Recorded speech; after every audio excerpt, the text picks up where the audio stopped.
വീണ്ടും വാർത്തയിലേക്കാണ്. പൗരത്വ ഭേദഗതി നിയമം നടപ്പിലാക്കുന്നതിലും ക്രമസമാധാന പാലനത്തിലും നിർണായക തീരുമാനങ്ങൾ പ്രഖ്യാപിച്ച ബംഗാൾ മുഖ്യമന്ത്രി സുവേന്ദു അധികാരി പൊതുമുതൽ നശിപ്പിക്കുന്നവരിൽ നിന്നും പ്രതിഷേധക്കാരിൽ നിന്നും 3 ഇരട്ടി നഷ്ടപരിഹാരം പലിശ സഹിതം ഈടാക്കുമെന്നും അദ്ദേഹം മുന്നറിയിപ്പ് നൽകി.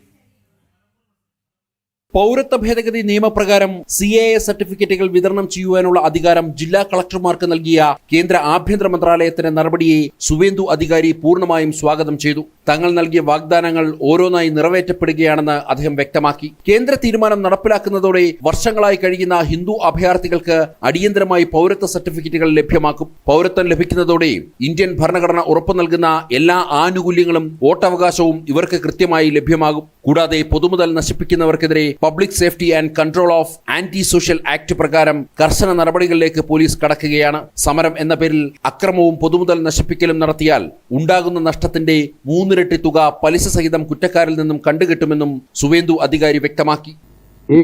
12 महीने का प्रिवेंटिंग अरेस्ट ऑनरेबल हर एक्सीलेंसी प्रेसिडेंट के असाइनमेंट के लिए वेट कर रहा है. It's under process. आज एक पार्ट था वो हमारी स्टेट गवर्नमेंट का अमेंडमेंट, तो हम लोग आज रूल जारी कर दिया. Now it's on the ground.